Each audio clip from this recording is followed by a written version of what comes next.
C'était intéressant de le voir dans un autre contexte, UGC Léal, 14h, salle 10, 75 ans de moyenne d'âge dans la salle, enfin tu vois. Vous avez vu qu'Alix Poisson est dans le film ? Oui. Voilà. Je l'ai croisé devant chez moi hier. Bienvenue sur la perche. Et vous savez qui allait voir le film de Michou au MKD ? Il est pas mort, Michou? On ne devait jamais pas recommander Noah Hawley, même si c'est juste un épisode de lui qui fait caca. Et Alban est armé d'un... Pourquoi t'as un tournevis dans la main ? D'accord, donc vraiment, maintenant tout le monde. Il va peut-être te planter dans le dos, moi je suis hyper Alban inquiète. un tournevis parce qu'il aime bien faire du bricolage. Où est-ce qu'il est ? Mais où est-ce qu'il est, ce camp de Perchman ? La Perche est dans le cadre, c'est le podcast cinéma dans lequel on parle vite, mais on prend quand même le temps de débattre des films et séries qui font l'actualité. L'été est terminé, les feuilles tombent, il fait froid et moche, mais les Perchés sont de retour pour une saison 2. Au programme de ce premier épisode, le film de la rentrée, Sirat, du réalisateur franco-espagnol Olivier Latché, prix du jury au dernier festival de Cannes et qui vient de sortir en salle, et 2 séances de rattrapage, Valeurs sentimentales du Norvégien Joachim Trier, et Grand Prix à ce même festival de Cannes, et Évanoui, la dernière surprise horrifique de l'américain Zach Krieger.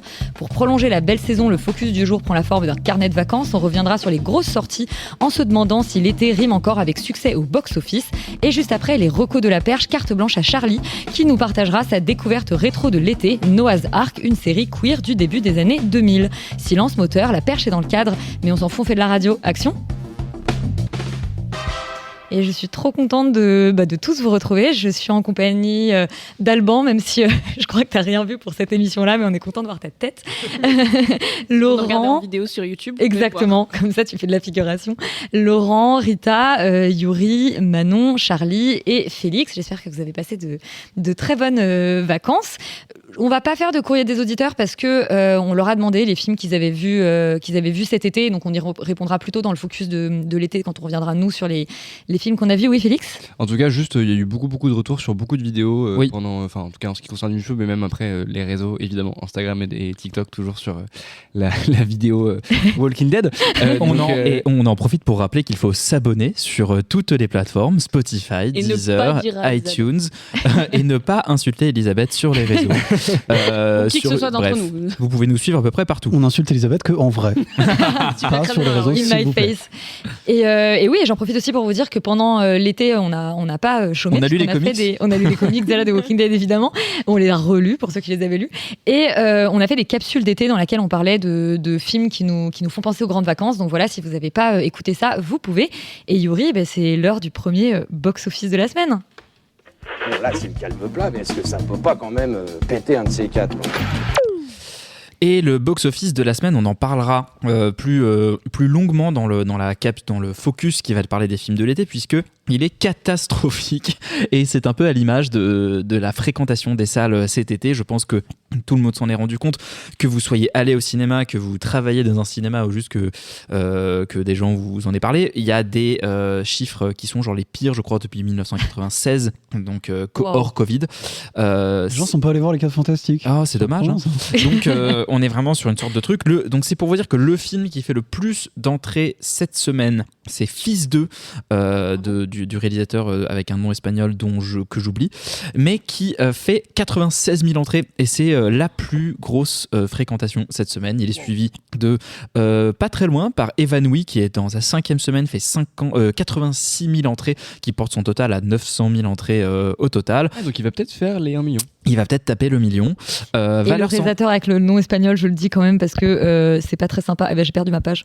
Du coup, je dis pas son nom. C'est Ah si, autocensuré. ça y est, j'ai trouvé Carlos Abascal Perro. Voilà, On a en nouvelle saison, mais toujours autant de professionnalisme. Bravo Carlos pour Encore progresser. ce top spot. Voilà, donc on est quand même sur une fin d'été qui tire un peu la langue, qui grince un peu des dents. Je pense que personne n'est vraiment très content de ce qui se passe dans les salles. On parlera pendant le focus notamment de certains films qui ont un peu surperformé par rapport à ce qu'ils auraient pu et d'autres qui ont globalement sous-performé par rapport à ce qu'ils auraient dû.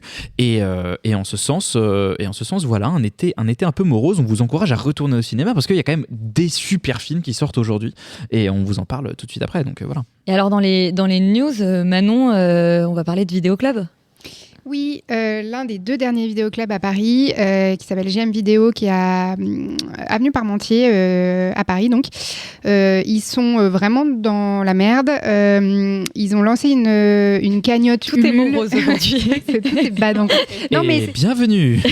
Il y a un peu de lumière au bout du tunnel quand même. Ils ont lancé une cagnotte pour, en fait, tout simplement survivre, parce qu'il y a quand même, ils ont quand même les murs à payer ou pas, j'en sais rien, mais en tout cas, ils ont des salariés à temps plein. Enfin bref, tout ça coûte quand même cher et plus personne ne loue de DVD. Et du coup, ils ont lancé une cagnotte avec pour objectif 35 000 €. Voilà, c'est à partir de 30 000 €, pardon, c'est les 3 salariés qui vont pouvoir rester. Puis après, voilà, il y a des paliers. Et là, je crois qu'ils ont atteint les 10 000.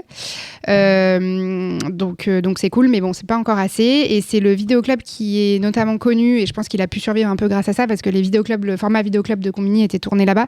Donc ça leur faisait quand même une belle exposition, mais en tout cas, visiblement, ça ne suffit pas pour... Peut-être qu'ils vont recevoir un appel de Quentin Tarantino comme pour La Clé, le cinéma La Clé, qui va leur dire combien il vous faut pour que ça marche. Tous les cinéastes, parce que c'est quand même un format, au-delà de faire de la pub à Combini et à JM Vidéo, c'est un format qui permet à des cinéastes de... Enfin, c'est des choses qui sont repris ensuite... Beaucoup de monde sont passés chez eux quand même. C'est ça, et il y a des gens comme Almodovar qui a une pub exceptionnelle, parce que dans l'interview, il a dit « Every great movie is gay ». Tous les bons films sont gays. C'est devenu un mème, quoi, le truc. Mais c'est ça, c'est devenu un mème. Ça a fait que les gens ont été plus intéressés à la sortie du film et tout. En vrai, tous ces cinéastes, c'est eux qui devraient mettre la main à la poche, si je peux me permettre. Après, JM Vidéo, ils ont quand même un peu de pub grâce à ça, mais ils disaient que, en fait, je pense qu'ils ont dû être inscrits dans certains guides touristiques ou j'en sais rien, après avoir eu notamment Brad Pitt et tout. Et donc les gens viennent voir ça un peu comme un petit musée, mais ils consomment pas. Donc comme en fait, les librairies. voilà, exactement, c'est pas ça qui les aide à survivre. Donc ils ont besoin que les gens mettent la main à la poche. Ils louent des films surtout, peut-être. Ils louent des films, eux, ils en vendent aussi. Enfin bref, voilà. Et bien écoute, le message est passé. On continue avec les mauvaises nouvelles, Rita. Laquelle ? Canal+. Canal+. Alors bon, j'ai vu que les exploitants qu'il y a plusieurs syndicats de professionnels qui ont dit qu'ils étaient plutôt contents. Okay. Donc Canal+ va racheter UGC. D'abord, ils montent au patrimoine là dans les semaines qui viennent. Je fais ce que je veux. Ils montent au credo dans les semaines qui viennent et d'ici 2028, ils prévoient un rachat complet. Alors, il y a plein de questions d'accumulation de pouvoir et de contrôle sur le cinéma français, surtout dans le contexte de Canal+, etc. Voilà, on vous donne juste l'information, faites-vous votre propre opinion presque, mais il y a quand même une question de Canal+, qui devient du coup actionnaire dans des salles de cinéma et plus seulement dans la production de films. Il y a une notion de monopole en fait qui se pose dans le sens où le cinéma français est extrêmement dépendant de Canal+ pour le financement. Voilà. Mais en fait, il est hyper dépendant de Canal+ pour son financement en règle générale. Du coup, y a une crainte sur la liberté, on va dire, éditoriale des films produits et du fait que si Canal+ est en difficulté, c'est non seulement la production et le financement des films qui est en difficulté, mais aussi maintenant l'exploitation et la sortie. Donc toute la chaîne se retrouve potentiellement fragilisée par ça. Et contrôler évidemment la distribution de certains films ou non. Mais j'allais juste dire aussi, même la cinéphilie, c'est-à-dire que quand même la carte UGC, c'est un outil assez magique pour faire découvrir plein de films à des gens qui n'auraient pas forcément les moyens. À quel point cette carte va être maintenue dans le système Bolloré, c'est une vraie question. À quel point le partenariat avec MK2 aussi va être maintenu, parce qu'en fait, je suis pas sûr que ce soit très rentable. Et voilà, en plus, clairement, idéologiquement, ils sont pas copains. Donc ça va en fait bouleverser, enfin si jamais ça arrive à son terme, ça va bouleverser énormément l'écosystème de l'exploitation ciné française, quoi. Donc effectivement, gros sujet. Pour donner un exemple, aux États-Unis, il y a une loi qui a rendu illégal le fait qu'un studio de cinéma possède des salles de cinéma, parce que c'était pour éviter le fait qu'au bout d'un moment, ce qu'ils faisaient, c'est qu'ils en rachetaient le plus possible pour ne faire de l'exploitation que des films sur les studios. Voilà, et ça c'était devenu un problème d'exploitation. C'est la loi antitrust qui existe aux États-Unis, qui n'est pas toujours mise en. Oui, clairement, il y a de la collusion quand même entre les studios et les salles, mais bon, la loi existe, elle vaut ce qu'elle vaut, quoi. Est-ce qu'on a une bonne nouvelle pour finir ? Je sais pas. On va parler de bons films ce soir, c'est une bonne nouvelle. C'est qu'on parle de bons films ? Oui. Non, t'as pas d'autres infos ? En fait, j'ai plus la liste que je t'ai envoyée. C'est pour ça que j'ai essayé de le faire de manière discrète, mais j'ai pas les mots clés. Je sais que TF1, si tu veux que je parle de ça, mais TF1 va lancer, je sais pas si c'est une bonne nouvelle, hein. TF1 lance un système où maintenant, si tu n'es pas abonné à TF1+, que tu as la version gratuite, mais que tu veux regarder un certain programme sans la pub, tu pourras payer 69 centimes pour voir le programme sans la pub. Par exemple, si tu veux voir The Voice, mais pas avec 25 pubs dedans. Dans ta télé ? Dans l'application, voilà, dans la télévision, tu peux acheter le droit de voir le. En fait, t'avais pas compris la nouvelle. Mais non, c'est pas ça, c'est que moi je comprends pas, parce que je pensais que c'était En fait, je suis hyper naïve. Je pensais que c'était 69 centimes que tu payais en plus dans genre ton... Ah non, c'est par de programme. manière, En fait, c'est par programme. Quand tu payes TF1+, il n'y a pas de pub. Si tu ne payes pas TF1+, tu peux payer individuellement au programme pour ne plus avoir les pubs.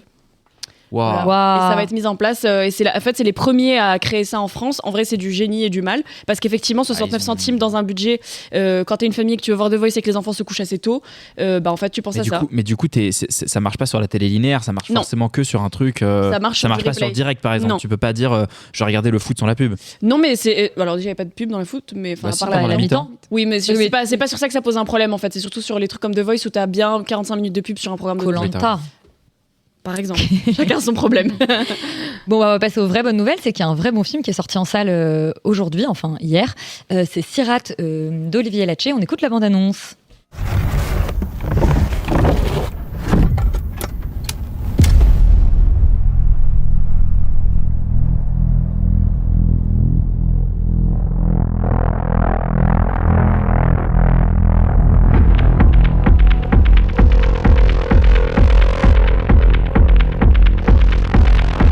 Es mi hija. Hace 5 meses que no sabemos nada de ella. Dans les montagnes sud du Maroc, un père déambule au milieu d'une rave à la recherche de sa fille disparue. Il est accompagné d'Esteban, son fils d'une 12aine d'années, et de leur chien. En pensant tenir un début de piste, il rallie un groupe de ravers en fait, je le dis avec un accent, en route vers une énième fête dans les profondeurs du désert. On vous en a déjà dit quand même beaucoup de bien au moment du Festival de Cannes, pour ceux qui ont suivi les capsules qu'on faisait en direct du festival. Le film, donc Sirat, sort aujourd'hui, on va vous en redire beaucoup de bien. Félix, tu l'as revu, toi? Ouais, je suis sadomaso. Retournez voir ce film. Non, en fait, je voulais le revoir aujourd'hui. Pour confirmer ton. C'est-à-dire que comme c'est un film qui repose sur beaucoup d'effets chocs dans sa structure narrative, dont on va peut-être terrer l'existence pour l'instant. Oui, on va pas dire ce qui se passe. Mais il y a une bascule. Voilà, il y a beaucoup d'éléments qui sont quand même assez violents, et ça, pour le coup, je pense que c'est bien de faire un disclaimer, parce que les gens qui sont sensibles, vous pouvez potentiellement vraiment prendre cher pendant le visionnage. Et du coup, je voulais y retourner pour vérifier que c'était pas juste le côté un peu attraction un peu fête foraine. Je m'y attendais pas en plus, parce qu'on allait le voir, moi je savais pas qui c'était, Olivier Latché, avant ce film là. Je connaissais très peu enfin j'avais pas vu d'image, je savais pas du tout, enfin bref, ça a été la totale découverte. Que le pitch, hein. Et on avait vraiment que le pitch, et on a pris tous, je pense, une énorme tarte dans la gueule à Cannes. Donc du coup, c'était de la mâchoire disloquée de Yuri. Donc c'était intéressant de le voir dans un autre contexte. UGC Léal, 14h salle 23 salle 10, 75 ans de moyenne d'âge dans la salle, enfin tu vois. Et non, je rigole. En vrai, c'est pas vrai, il y avait pas mal de gens, c'était bref, on s'en fout, public est très hétéroclite.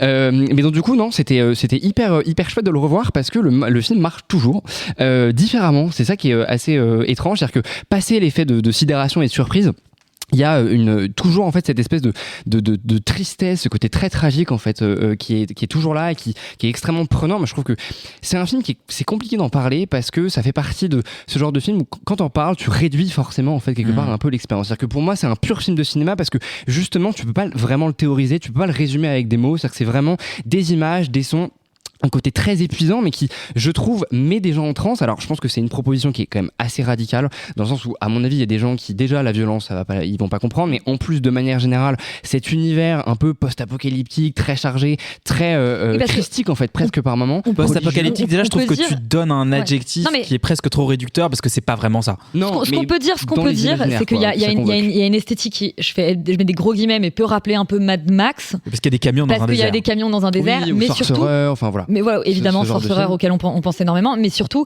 il y a une, enfin, disons que la temporalité dans laquelle se passe l'histoire, on sait qu'il y a un climat géopolitique, c'est un peu planant, on sait pas exactement. Donc 2025. Mais c'est. En vrai, oui. Enfin, moi personnellement, pour moi, le film se passe à notre époque. C'est de la. Oui. On pourrait penser que c'est la très très très très légère anticipation, mais quand je dis très légère anticipation, c'est 6 mois ou 1 an, quoi. Ouais, parce qu'il est question de 3e guerre mondiale dans le film. C'est en fait, c'est des ravers, mais c'est. Je sais pas ce qui m'a pris. Hein. C'est aussi des gens qui fuient en fait le conflit armé et qui sont déserteurs, en fait, tout simplement. Bref, et en fait, le projet du film, c'est de, je trouve, croquer un peu la condition humaine. En tout cas, moi, c'est comme ça que ça a vibré avec même mon ressenti sur le monde actuel. Ça a vraiment, moi j'ai vraiment été très touché par le film parce que je trouve qu'il réussit à mettre en place justement, sans forcément dialoguer dessus, des émotions, des sensations justement de ce monde un peu en décrépitude qui s'effondre un peu presque sur lui-même, et en même temps de faire le portrait d'une musique qui est quand même un peu, je trouve, un postulat étrange, la musique techno, et qu'est-ce que c'est, et d'essayer d'imaginer et d'imager en fait surtout qu'est-ce que c'est que cette musique. Et je trouve qu'il réussit à capter le côté extrêmement beau et fort et presque jovial en fait, parce que c'est quand même l'acte de danser, et en même temps la profonde violence qu'il y a dans la musique techno et toute la souffrance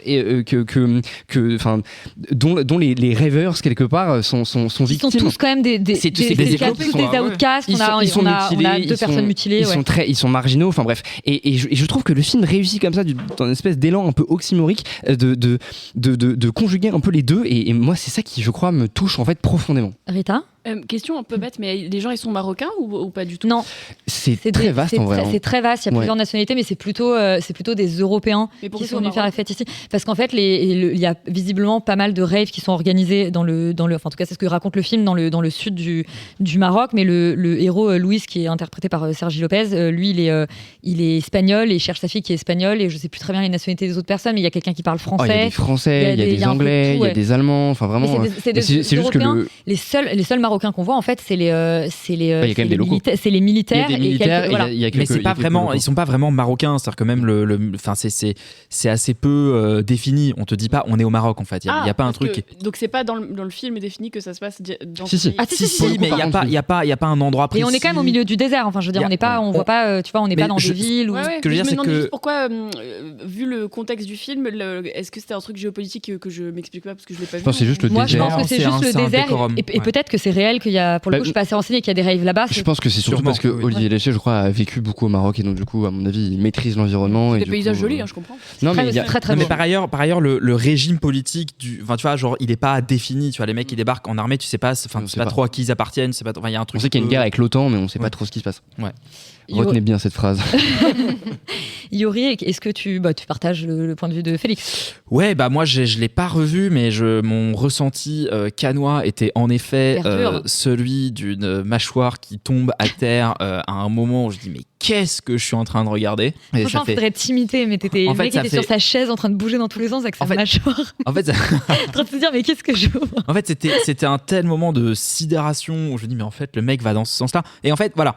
En effet, essayez d'en lire le moins possible sur le film. Du coup, la bande-annonce, elle est super bien faite parce que tu ne prends pas du tout la mesure de ce que vous êtes en train de raconter. Est-ce que tu ne lisez rien sur le film, ne lisez rien autour du film, n'écoutez pas le réalisateur parler aussi, parce que je pense qu'il a quand même une personnalité que je qualifierais. Je crois qu'à l'avant-première, il s'est branché pas mal de gens, ouais. Je pense que le mec est un semi-troll et que en fait juste il balance des trucs et que il vit dans une espèce de délire. Enfin, l'autre jour je l'ai entendu dire j'ai écrit le scénario en dansant. Enfin, comment tu genre le mec, je pense que Jésus, moi je le crois sincèrement. Le mec il a Final Draft ouvert comme ça. Il y a une approche très sensorielle. Je pense que même dans son acte de création. Non mais tu vois le gars il est genre enfin je l'imagine pas avec Final Draft ouvert dans son salon en train de danser. Enfin il y a quand même un truc qui Non. Et moi je veux y croire. Je pense qu'il. Mais il y a un aspect presque documentaire parce que je crois qu'ils ont vraiment organisé des raves. Eux ils sont castés. Du coup je pense qu'il a dû conceptualiser le film un peu aussi sur le moment. Je dis juste que ne l'écoutez pas trop parler du film parce que il est son pire vendeur. Donc voilà, il y a un truc aussi où enfin bon, parfois il sort des machins, t'es un peu là. Les artistes sont parfois débiles et il faut juste regarder leurs œuvres. Regardez le film parce que franchement, c'est une magnifique plongée dans les ravers, mais aussi c'est un portrait du deuil, comme en fait on en voit assez rarement. Il y a une notion de la perte, de la douleur de la perte, de qu'est-ce que ça veut dire en fait de comprendre qu'on peut tout perdre du jour au lendemain et en fait que ce n'est pas un processus qui s'arrête, et il y a quelque chose comme ça comment vivre avec et en fait que ce trauma que vit le personnage de Sergi Lopez revient le choper à un moment de manière extrêmement matérielle et concrète dans le film, alors qu'en fait c'est une métaphore complètement de ce que vit le personnage personnage. Donc c'est pour ça qu'il faut pas en faire un film non plus. Enfin non, si ça vous donne ou pas envie d'aller le voir, ne pensez pas du tout à un film qui est théorique, qui plaque ses idées et tout. Non, on est vraiment avec un personnage qui vit quelque chose de terrible et toutes les circonstances autour de lui vont en fait sans cesse lui rappeler en fait le tumulte intérieur qu'il est en train de traverser. Et du coup, ça, je trouve que c'est quand même une très très très belle réussite du film de réussir d'être à la fois à un niveau métaphorique, symbolique, intime et humain sur lequel il danse tout le temps littéralement, dans lequel il va essayer de se retrouver et qui voilà est une vraie réussite et aussi une réussite, enfin je trouve cinématographique, stylistique, dingue, parce qu'en effet moi je trouve qu'on se place vraiment dans la lignée de Sorcerer qui est le remake du Salaire de la peur de Friedkin et que du coup enfin pour moi vraiment il étoffe, il élargit le dernier tiers de Sorcerer où on est un peu dans une espèce de truc un peu cauchemardesque entre la vie et la mort. Le film s'appelle Sirat, littéralement c'est le pont entre la vie et la mort. Donc il y a un truc comme ça où quand même on est le ton est assez vite donné, le programme est donné, mais voilà, ne vous laissez pas spoiler, faites comme nous, allez-y les yeux fermés, les oreilles ouvertes, et je pense que vous passerez un moment en tout cas assez unique en son genre. Je comprends aussi le rejet que peut susciter le film. C'est un film qui peut et d'ailleurs on va être très curieux de vos retours, parce que nous effectivement ceux qui l'avons vu à Cannes, donc vous deux et moi, on a tous vraiment beaucoup aimé, même c'était en fait notre Palme d'Or. Mais pour autant il y a des gens qui vraiment ont détesté le film et l'ont reçu avec beaucoup de violence, et donc voilà, on serait curieux de savoir si c'est le cas pour vous. Le deuxième film dont on parle aujourd'hui était aussi au Festival de Cannes, c'est Valeurs sentimentales de Joachim Trier, bande-annonce. We can't really talk. My father is a very difficult person.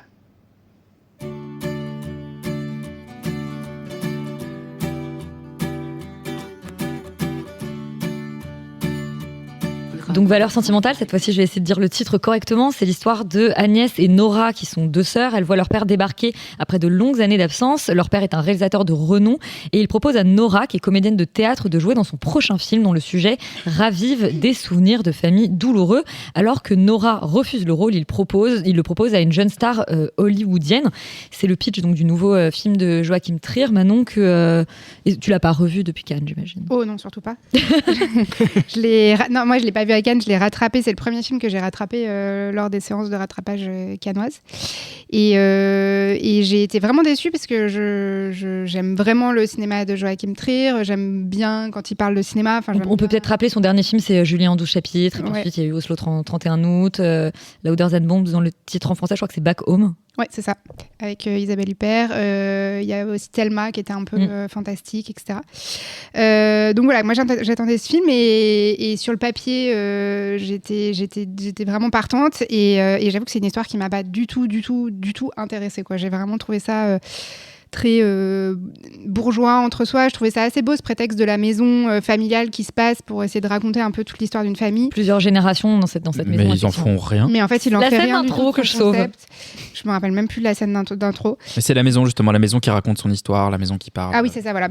Franchement, il y aurait pu avoir un beau huis clos qui se passe là-dedans, mais en fait, il s'éparpille dans tous les sens. Je trouve que ces personnages, moi, il crée aucune empathie pour ces personnages, et pourtant, moi, je trouve que dans Julie en 12 chapitres, sa relation à son père, moi, c'est vraiment son absence de relation à son père, plutôt, c'est vraiment ce qui me touche le plus, et donc voilà, je pensais que vraiment ce sujet allait me parler, et j'ai pas d'empathie pour elle. Je trouve que tous les personnages sont hyper médiocres. Il y a la même comédienne d'ailleurs que dans Julie en 12 chapitres. Tous les comédiens sont pour le coup excellents. Celle qui joue sa petite sœur, c'est une vraie révélation. Elle s'appelle, j'avais noté son nom. On avait déjà galéré à l'époque parce qu'elle s'appelle genre Liv quelque chose Ularsdottir. Elle s'appelle Inga Ibsdottir. Voilà, tu vois. Lileas.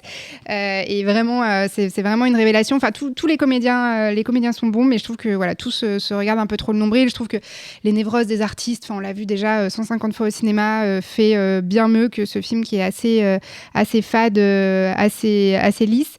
En plus, il y a tout le sujet, donc c'est un père qui lui est interprété par Stellan Skarsgård. Voilà, qui est très bon aussi. cinéaste de renom qui ne tourne plus et qui a peut-être une opportunité via Netflix. Et là Netflix aussi... qui est cité énormément dans le film. Ah, c'est déjà, j'arrive plus à me souvenir, c'était une Ouais, plateforme. ils disent Netflix. Ouais. Donc pareil, tu peux en faire un sujet, mais même ça, je trouve que ça raconte rien. Il se tourne vers une actrice hollywoodienne interprétée par Elle Fanning pour jouer le rôle de sa fille. Et voilà, donc il y a toute une arc autour de cette relation avec cette actrice. Et en fait, pareil, ça donne rien. Il y a juste des belles scènes à Deauville qui font très pub pour un parfum. Mais ça aussi, c'est un sujet qui est pas creusé. Enfin voilà, je trouve que tout s'éparpille et il y a rien qui prend. Enfin, c'est très en surface, très lisse. Et moi, ça a été vraiment une grande déception. C'est long, en plus, c'est très, très, très long. Et voilà, vraiment occasion manquée pour moi. Rita, toi aussi, tu l'avais rattrapé, donc je pense avant l'été. Oui. Et tu étais assez cliente, toi, du cinéma de Joachim Trier au départ ou pas du tout? Non, en fait, j'ai rien vu à part Julie en 12 chapitres et j'ai pas aimé ce film. Ouais, je pense que, alors que c'était fait pour moi, j'adore enfin tous les trucs qui disent qu'il faut Fleabag. regarder. Voilà, Fleabag, c'est grave ma cam. Et même dans les films qui font de la mise en abîme sur le cinéma ou le théâtre, alors que ça peut agacer certaines personnes, moi je suis assez cliente. May December, personne n'aime autour de cette table sauf moi. Voilà. Moi, je le défends un peu, May December. Moi, c'est mon film préféré de l'année dernière, donc voilà. Mais je sais que je vois pas Laurent, Laurent mais est en train de genre décéder derrière toi. mais donc c'est dire que là j'arrivais quand même avec l'idée que Julie en 12 chapitres, je l'ai pas revu depuis sa sortie, c'est peut-être que j'étais de mauvaise humeur ce jour-là. Bon, clairement je vais pas le revoir et je pense que je vais arrêter Joachim Trier ou en tout cas revenir à ses films, la trilogie d'Oslo, ce genre de choses pour les découvrir. Là, en fait, au-delà de l'entre-soi bourgeois, qui est vraiment assez énervé, je trouve, dans ce film, alors que je peux être très cliente de ça. Oui, ça te dérange pas. Ça me dérange pas matérialiste plus que ça. ou autre. Matérialiste, les Woody Allen. À partir du moment où tu arrives à en faire un truc universel. Il y a un propos. Quoi. C'est ça. Donc c'est juste pour dire que je veux pas, je rentre pas dans le film, je rentre pas dedans juste parce que c'est une question d'entre-soi bourgeois, même si ça peut être un défaut en soi par ailleurs. Mais là, j'ai un problème principal avec l'idée qu'on me vend une relation père-fille qui est censée être un truc moteur, comme tu dis, du film, et qui est censé m'apprendre quelque chose sur les relations père-fille qui sont quand même parmi les relations les plus complexes dans l'histoire et au cinéma en particulier, enfin a fortiori. En fait, moi, je trouve ça idiot. Et surtout, je trouve que ce film dédouane tellement ce père qui est nul. Et c'est-à-dire que il peut être nul. C'est même parmi les meilleurs personnages du monde, les pères nuls. Mais comment est-ce que le film te dit à la fin, il te prend par la main pour te dire c'est papa, il est comme ça. Et vraiment, j'avais l'impression d'avoir un boys will be boys, dad will be dad. Enfin, je ne comprends pas je comprends pas ce truc-là. La variante. En plus, il y a quand même tout un sous-texte autour du suicide, autour du machin. Enfin, c'est quand même assez. C'est hyper tordu. Bon, j'aime bien. Alors, la mise en abîme sur ça, je l'ai trouvé hyper tordue, donc ça peut être marrant. C'est pas du tout mon délire, mais je peux respecter. Mais c'est pour moi. Voilà, mais oui. En fait, pour moi, c'est très difficile de rentrer dans ce film à cause de ça. Et dès le début, parce qu'il y avait pour moi, il y a un problème de dialogue aussi. C'est de nouveau écrit par Eskil Vogt, qui est son scénariste depuis toujours. Sachant que toi, le norvégien, tu maîtrises quand même très bien, donc vraiment la manière dont il parle, ça t'a. C'est vrai, je me permets. Surtout qu'il y a tout un truc avec le fait qu'il est suédois et que du coup il a un accent et que ça tu maîtrises. Bien sûr. Non, ce que je maîtrise surtout, c'est Elle Fanning. Là, l'anglais, je le parle, a priori. Et Elle Fanning, elle est toute poupette. Et j'adore tous les acteurs en plus, pareil. Je trouve qu'ils sont tous, ils se défendent, mais le texte pour moi est un problème. L'idée. Puis elle a un non-rôle quand même. Hein. Elle Fanning ? Moi, si j'étais elle, je serais fâchée parce que clairement, on lui a vendu ça comme son opportunité européenne de festival. Sauf tu de sa gueule. Dans les faits, ça a quand même plutôt marché. Mais Vous avez vu qu'Alix Poisson est dans le film ? Oui. Voilà. Ah oui, je l'ai croisé chez moi hier d'ailleurs. J'avais oublié que qui d'autre a croisé quelqu'un. Mais bon. Bienvenue sur la perche. Vraiment, ce que vous savez pas, c'est que... Et vous savez qui allait voir le film de Michou au MKD ? Jacques Audiard. Il est pas mort, Michou ? Mon Dieu. C'est pas cool de faire des private jokes à l'antenne, on est horrible. Non mais donc Jacques Audiard est allé voir le film de Michou. Et on le sait parce qu'on a des insiders dans un des cinémas de Paris. Il a pas regardé jusqu'au bout. Je vais me faire virer, donc arrêtez. Mais dis rien, mais moi, on t'a pas dénoncé. Tu couperas ça. On sait pas qui a dit ça et on sait pas dans quel cinéma il travaille. Enfin, tout ça pour dire que j'ai été complètement laissée de côté. J'ai des amis proches qui ont adoré ce film et dont je respecte et j'estime hautement leur opinion. Et donc j'étais vraiment très confuse de ce qui m'était arrivé. Puis le film, tout le monde parle de l'Oscar du meilleur film. Pendant Cannes, les gens parlaient de la palme et le tout. film cartonne. C'est-à-dire qu'il a fait plus de 350 000 entrées déjà pour un film norvégien. C'est un délire. Je ne comprends pas. Oui. Parce que, et je terminerai sur ça, parce que déjà pendant Julie en 12 chapitres, je comprenais l'attrait du film, mais j'étais très, pas excédée, mais juste agacée par le discours censé être féministe sur ce personnage féminin qui, pour moi, était antithétique avec tout ce qu'elle représentait dans le film. C'était censé être un personnage imparfait de femme de 25 ans, à peu près, je crois, et je n'y arrive pas. Et c'est drôle parce que, je vais pas critiquer un film d'il y a 4 ans, mais juste je trouve que ça a les mêmes défauts, mais de manière exacerbée aujourd'hui, parce que là, ils se concentrent carrément sur une famille et que tous les cinéastes qui veulent parler de la famille, qui veulent à la place de parler de faire un film, régler leur propre trauma, je pense que ça marche pas. Et là, ça m'a saoulée, quoi. Et j'allais dire, parce que tu disais que tu avais des amis qui avaient beaucoup aimé. Effectivement, le film reçoit quand même beaucoup d'amour. Et de nouveau, et là, c'est marrant parce que d'habitude, on n'est quand même pas d'accord. Sur Sirat, on est d'accord. Sur Valeurs sentimentales, on va tous en parler, mais a priori, personne n'a aimé autour de cette table. Donc, déjà, on est très curieux de vos retours et c'est quand même assez étonnant qu'on arrive tous à se retrouver. Ouais. Et dans le sondage qu'on a fait cet été, pour demander aux gens quel était leur film préféré de l'été, Valeurs sentimentales est revenu plusieurs fois. Donc, vous êtes nombreux, enfin plusieurs en tout cas. Vous êtes la majorité en vérité. Donc à avoir aimé le film. Donc, franchement, n'hésitez pas à nous écrire et à nous voyez expliquer le film pourquoi. aussi, parce que voilà, faites votre opinion. Laurent, tu vas tirer sur l'ambulance ? N'hésitez pas à nous insulter aussi. Qu'est-ce que t'as qu'à faire ? J'ai l'impression que c'est on a dit dans la vraie vie. Sauf moi. J'ai l'impression, sauf toi, mais sinon, moi, à la rigueur, ça va. J'ai pas tiré sur l'ambulance parce que dans le fond, je trouve globalement, un peu tout a été dit. Je trouve le film en fait un peu inconséquent. Moi, c'est le premier Joachim Trier que je vois. Et donc, je connaissais pas du tout son cinéma. Je sais pas trop. Voilà, bon, j'ai vu un film d'auteur de festival un peu sans intérêt. C'est vraiment Julie Dordoux chapitre avec lequel il est le plus proche. Le reste de sa filmographie est quand même plus lointain. Ouais, quand même plus honnêtement, je trouve les enjeux pas hyper intéressants. Je trouve pas les personnages très sérieux. En fait, je trouve pas tout ça. T'aimes bien le père quand même. Quoi ? T'aimais bien le père ? J'aime bien Stellan Skarsgård comme acteur. Je trouve qu'il est super et que son personnage est quand même assez un peu détestable et donc assez intéressant. Après, franchement, c'est un film que j'ai un peu oublié, dont il me reste pas grand chose, que j'ai vu à Cannes, mais qui honnêtement m'a pas particulièrement intéressé. En fait, je crois qu'il y a comment dire, une espèce de vibe de gens qui aiment la façon dont il met en scène ces acteurs et ces actrices, qui jouent très bien d'ailleurs tous, et donc qui vont se sentir proches de leurs histoires et de leurs sentiments. Mais moi, j'avoue, je rentre pas dedans parce que je trouve ça un peu d'entre-soi bourgeois, mais pas tant que bourgeois que ça, presque plus de la comment dire, des gens qui font de la culture, en fait, du milieu culturel et le milieu bourgeois. Oui, ouais, mais si tu veux, c'est pas la bourgeoisie. C'est la bourgeoisie culturelle, pas la bourgeoisie d'affaires. C'est pas tout à fait la même bourgeoisie, mais je veux dire, c'est ce. Cette phrase est bourgeoise. Laurent, il y a que toi pour dire que le film est pas bourgeois. Non, mais il est bourgeois. Non, mais je rigole. Si tu écoutais ce que je dis, tu comprendrais que je dis l'inverse. Mais le fait est que ça commence bien. Mais le fait est que voilà, je trouve que c'est. Alban est armé d'un. En fait, je trouve que c'est un film très faible. Je trouve que c'est un film très faible. Pourquoi t'as un tournevis dans la main ? D'accord, donc vraiment maintenant tout le monde. On est passé sur le fait que Alban il a un. Et c'est plus intéressant que ce que tu dis. Il va peut-être te planter dans le dos, moi je suis. Alban a un tournevis parce qu'il aime bien faire du bricolage. Et pour les gens qui regardent pas ça en vidéo, c'est la merde. Voilà. Merci. Je vais peut-être revenir un petit peu à ce que j'essayais de raconter. C'était pas forcément fascinant, mais j'essaie de revenir dessus. Vas-y, on t'écoute. Du coup, je trouve la bourgeoisie intellectuelle. Je trouve que le film est assez faible et que en fait j'ai un peu de mal à comprendre pourquoi est-ce il y a des gens qui adorent tant ce film. Moi je tirerais pas non plus sur l'ambiance. Je dirais pas que c'est un enfer et que c'est le pire scandale que j'ai vu, mais je trouve que globalement c'est assez léger et pas très intéressant. Yuri, il y a quelque chose que je sais que Laurent sauvait en sortant de la salle et toi aussi, c'est la représentation du théâtre. Oui, au début. Oui, c'était.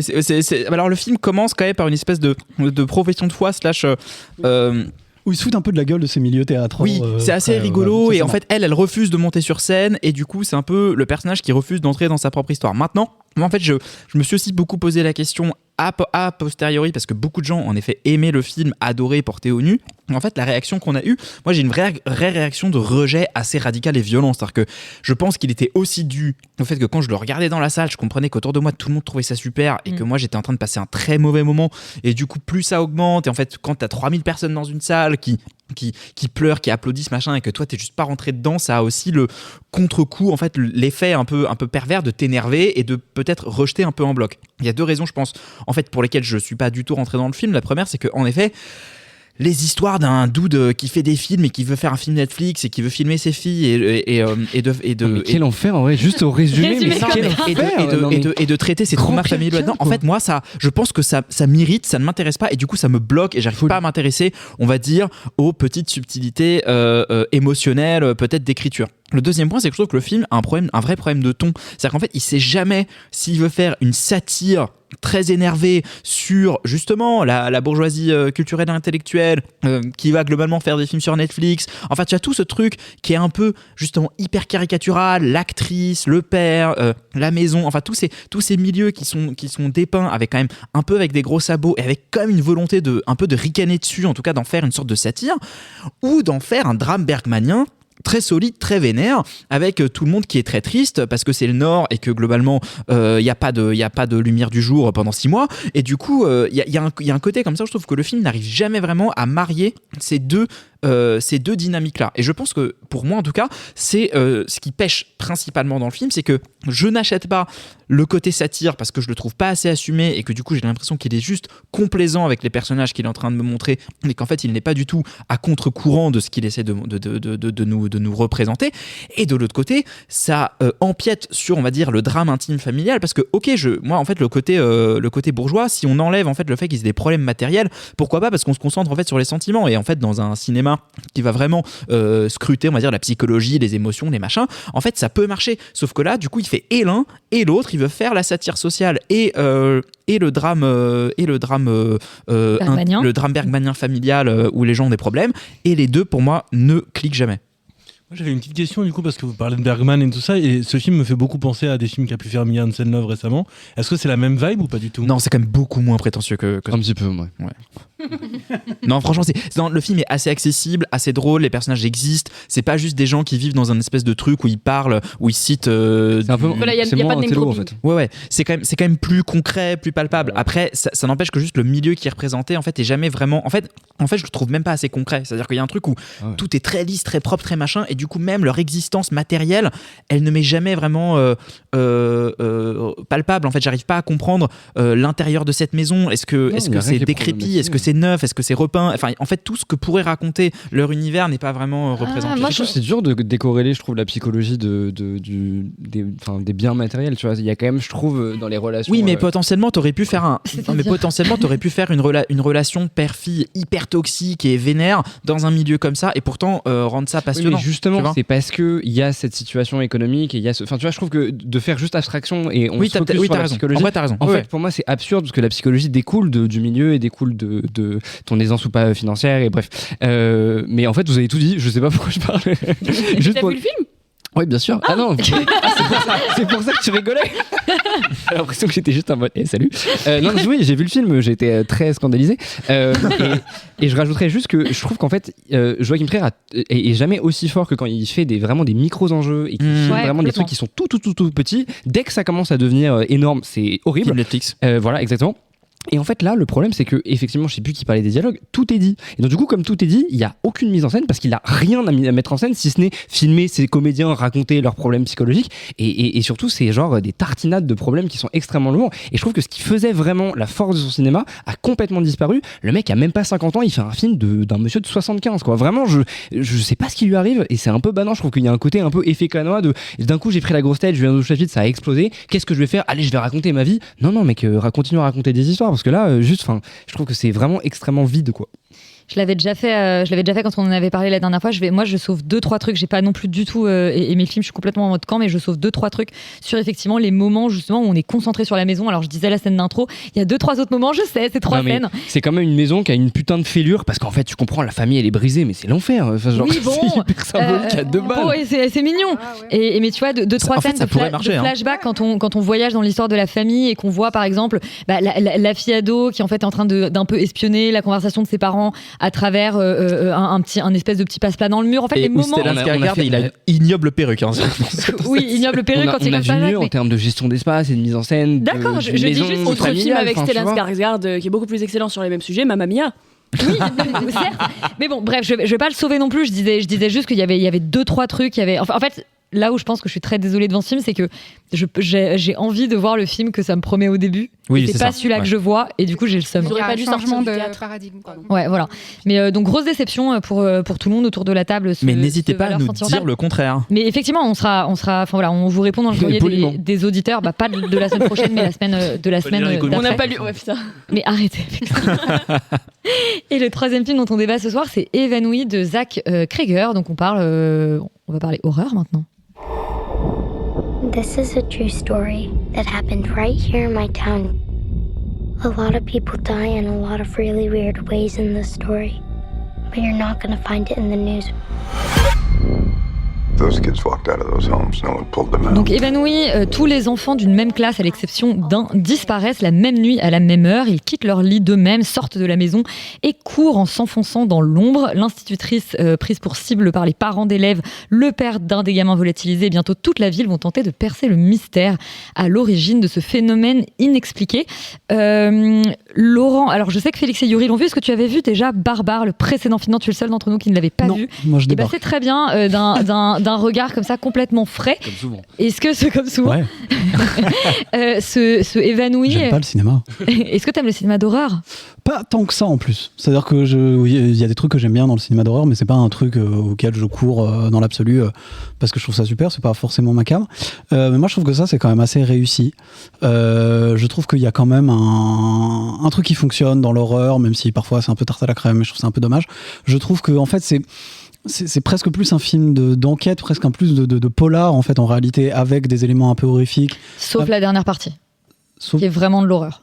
Qui a quand même encore des éléments d'enquête, je trouve, et qui est d'ailleurs à mon avis la mieux réussie, mais qui du coup fait une histoire plutôt bien ficelée, avec un univers que je trouve plutôt malin, des trucs qui sont bien glauques, avec en fait l'horreur que j'aime bien en fait, qui est constitué plus, on va dire, d'atmosphère et il se passe des trucs badants à l'écran et pas juste on va essayer de te faire peur avec des ressorts un petit peu plus simples qui moi m'intéressent un peu moins. Des jumpscares, même s'il y a quelques jumpscares bien réussis, qui sont plutôt bien faits d'ailleurs. C'est vrai que dans l'absolu on sent en fait surtout qu'il y a un réalisateur qui a de la mise en scène, qui a quelqu'un qui a des idées, qui a envie de faire des choses, et c'est assez agréable parce que ça arrive pas si souvent, et donc il y a une belle réussite là-dessus. Moi mon problème que j'ai avec le film, c'est que je trouve que c'est une bonne leçon pour bien montrer que parfois il faut pas hésiter à aller au plus simple, et que je trouve que tout l'espèce de découpage, un peu de changement de point de vue au début du film, entre les différents personnages, on voit beaucoup au début du film puis un peu moins après, et un peu gadget et amène pas grand chose. Ah bah non, on continue jusqu'au bout, d'avoir tous les points de vue. À la fin quand même c'est vraiment tout le monde un peu en même temps au même endroit, parce qu'ils sont au même endroit. Voilà. Oui, oui. Le fait est que cette espèce de découpage, on va voir l'histoire un peu sous différents points de vue. En réalité, je pense que c'est un peu superflu. Je pense que et par ailleurs, oui, il est un peu gadget dans le sens où il cache volontairement des informations aux spectateurs. Et moi, ce que j'aurais... Mais ça, on a le droit en écriture. Mais du coup, c'est un peu moins. Voilà. Ce que j'aurais plutôt... En fait, quand j'ai vu le film, je suis un peu sorti du truc en disant, s'il l'avait pensé... Parce que je trouve que le film est très proche s'il l'avait pensé comme Prisoners de Denis Villeneuve, ça aurait été un meilleur film. Plutôt que d'essayer de faire des choses avec des... Il y a un double point de vue dans Prisoners. Il y a peut-être des doubles points de vue, mais là, on te crée des chapitrages avec des différents points de vue où on revient, etc. Je trouve que cette narration est un peu gadget et amène un peu moins. S'il l'avait et amène pas beaucoup d'intérêt. S'il l'avait conçu vraiment comme un film plus simple, en fait, tout simplement, je pense vraiment que ça aurait été une vraie belle réussite. C'est-à-dire vraiment un thriller polar horrifique, vraiment solide, avec quelqu'un qui s'est tenu une caméra, donc c'est cool. C'est-à-dire qu'il y a c'est plaisant à regarder, quoi. Il y a des vrais moments où tu te dis genre ah ouais, il s'est pris la tête, c'est sympa. Ah ça c'est cool. Non mais en vrai c'est cool, tu vois. En dehors des idées de mise en scène et en dehors ça fait plaisir. Maintenant ça reste quand même. Non mais je sais pas en fait si ça reste vraiment que pour les fans de cinéma d'horreur. Moi, je crois pas. C'est un peu dans une. C'est vraiment, enfin, on a parlé de Stephen King avant le. Mais... Oui, mais on a parlé de Stephen King avant l'été. Il y a un côté très Stephen King dans la mise en place du récit et globalement tout ce qui en découle. L'horreur interne des familles qui remontent. Ça reste, je trouve vraiment une belle réussite quand même. Alors Félix, toi t'es un peu plus spécialiste de l'horreur et t'es surtout un peu plus spécialiste de Zach Cregger puisque t'avais vu et beaucoup aimé Barbare, son précédent film, qui a pas mal de points communs avec Évanoui. Oui, bah en fait, Zach Cregger, je pense que, et c'est ça que j'adore chez ce gars, c'est que c'est peut-être l'héritier absolu d'un grand réalisateur d'horreur qui est un peu oublié, je trouve. généralement qu'on fait un peu les tops des plus grands réalisateurs d'horreur, c'est Wes Craven. Je trouve que c'est un peu le nouveau Wes Craven dans le sens où il croit en l'émerveillement presque enfantin en fait qu'on peut avoir. Peut-être tu peux rappeler que Wes Craven c'est le réalisateur de créateur Freddy, de la colline à des yeux, de Scream. Enfin le mec a quand même un palmarès très solide et c'est quelqu'un qui voilà est dans cet aspect justement ludique. Tu parlais de tarte à la crème complètement et moi j'avoue que c'est ça que j'aime bien. Ouais. Dans le film, surtout qu'en plus on traite d'enfants là-dedans, donc je trouve qu'il y a une filiation, le film s'ouvre un peu comme un conte, enfin, il y a vraiment toute cette espèce de réflexion comme ça et donc non, moi j'avoue que j'ai vraiment adoré ce film-là parce que je le trouve complètement dans la filiation de son précédent film qui mélange beaucoup de registres et moi c'est quelque chose qui me stimule énormément. Évidemment tout ça vient en vrai de Corée, je pense quand même principalement. On pense évidemment à Bong Joon-ho quand on voit le travail de tout le dernier acte fait vraiment très film coréen à fond, ou même en vrai Sam Raimi mais qui je pense a bouffé du cinéma asiatique à balle et donc du coup moi c'est ça que je trouve vraiment super, c'est de s'autoriser par moments à manier vraiment l'humour, la comédie, le drame, quand même des moments qui sont je trouve assez touchants de relations entre les personnages, de les laisser aussi exister des fois en dehors un peu du récit parce que évidemment qu'il y a un côté très structuré, tu t'en parlais Laurent, mais je trouve qu'il y a vraiment aussi des moments où l'idée c'est juste d'avoir deux personnages qui discutent dans un bar et qui se retrouvent. Personnages. Et c'est pas des personnages ils sont tous nuancés, ils sont vraiment taffés, par moments caractérisés vraiment dans des très petits détails et moi qui ai vu le film plusieurs fois, à chaque fois en fait j'en découvrais un peu plus sur eux. Et surtout, moi, je vais revenir un peu sur cette structure. Je suis pas d'accord avec toi, parce qu'en fait, moi personnellement, je trouve que si on avait été dans un truc beaucoup plus linéaire, on n'aurait pas vu l'aspect qui, moi, me touche et je trouve est assez glauque en fait dans le film, de ces gens et de cette communauté qui arrêtent pas de rejeter la faute sur autrui. Donc du coup, on va à chaque fois aller justement observer. On aurait pu le traiter comme la vision d'autrui, pour finalement se reculer progressivement, aller en périphérie, aller même observer des marginaux. Et il y a évidemment le personnage. Je sais plus le nom. Super, je sais plus le nom de l'acteur qui est absolument extraordinaire et qui a un personnage vraiment super intéressant. Et bon, là, je vais un tout petit peu spoiler le film, mais je pense que de toute façon, le film est sorti il y a longtemps. Tout ça pour finalement en fait se rendre compte que le mal est niché à l'intérieur d'une maison. Et moi, je trouve que cette construction-là, en fait, quelque part, permet justement d'avoir d'un coup on va vraiment recentrer dans l'intime alors qu'on a on s'est baladé vraiment pendant dans toute cette ville avec tous ces personnages et je trouve que ce dernier acte à mon avis est vraiment extrêmement glauque et extrêmement fort parce que justement le film est construit comme ça. Oui, mais ça tu peux le faire sans le chapitrage, tu peux le faire sans les bascules de point de vue. Après à la limite le fait qu'il y ait les noms des personnages, qu'il y ait les noms à la limite on s'en fout mais ça peut être chiant. Retour en arrière un peu intempestifs qui sont pas très intéressants et qui sont un peu de l'ordre du moi je trouve que c'est bien fait parce qu'il y a jamais moi qui n'aime pas j'aime pas les chapitrages, c'est pas si intéressant mais et je trouve quand même oui non mais en tout cas t'as pas d'effet de répétition, même les moments où tu reviens sur les événements t'es toujours en train de suivre autre chose pour pas avoir l'enjeu, enfin voilà, c'est très bien fait quand même, c'est bien écrit, vraiment t'as fait c'est bien écrit, c'est lui qui d'ailleurs a écrit son scénario, c'est bien fait mais encore une fois c'est le projet que je trouve pas très intéressant.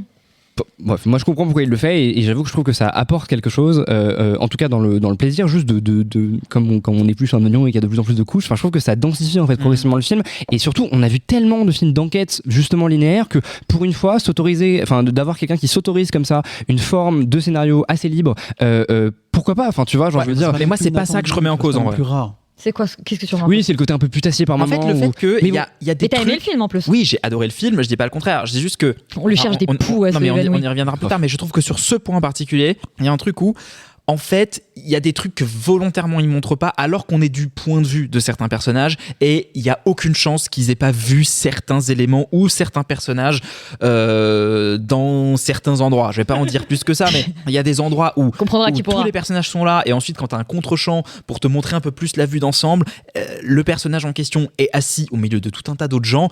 En vrai, elle est là, les gens l'ont vue, les gens l'auront remarqué parce que franchement, elle a une gueule à déterrer les morts. Du coup, je pense qu'il y a un truc où en effet, il le fait pour servir un peu son récit, donc ça en fait un gimmick. Tu vois ce que je veux dire, c'est que c'est pas un gimmick en soi. D'accord. C'est juste que parce que il y a des moments où tu sens qu'il fait en fait là je vais pas le montrer parce que c'est quand même moi qui gère, alors que il nous promet d'être du point de vue de chaque personnage, etc. Comme il tient pas la promesse jusqu'au bout volontairement pour ne pas te révéler le pot rose trop tôt, il y a un truc de quand même, je remarque qu'il y a un narrateur un peu omniscient qui tire les ficelles. Et c'est ces moments-là où je trouve que littéralement. Non mais c'est ces moments-là où oui, mais dans ce cas-là, les points de vue ont moins de sens. Enfin, tu vois ce que je veux dire ? Et c'est juste ces moments-là où je trouve que de les afficher aussi clairement fait que ça se tire un peu une balle dans le pied, un peu involontairement, parce que ça aurait pu très bien s'en passer. C'est tout ce que je dis. Je dis pas que ça marche pas. C'est les cartons de titre. Mais est-ce que vraiment on est obligé de focus le débat là sur non, mais cette c'est un sorte de point structurel chapitrage important. C'est le seul problème. Hein. Alors que du coup, c'est un putain de film. Alors que c'est quand même un putain de film et que c'est hyper réjouissant déjà de voir un film d'horreur qui je trouve. Moi, et là où je rejoins. Jumpscare au début, mais ils sont bien faits. Moi, je trouve très bien fait. Mais là où je rejoins Félix, c'est typiquement, j'avais adoré Barbare, mais j'avais moins aimé la dernière partie qui basculait dans quelque chose de plus série B.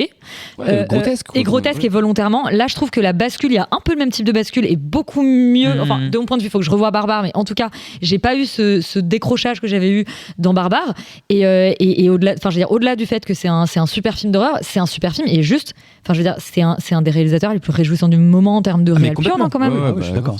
Ça, franchement, ça fait. Il travaille et il travaille pour caractériser ses personnages, pour décrire ses environnements et surtout aussi pour créer des vrais moments de malaise qui, en dehors de ces jumpscares qui sont en plus de toute façon très travaillés, il y a vraiment des moments qui sont extrêmement glauques, des images qui sont très très fortes. Je pense que la fin du film hante n'importe quelle personne, même les gens qui n'ont pas aimé le film. Moi, j'ai adoré.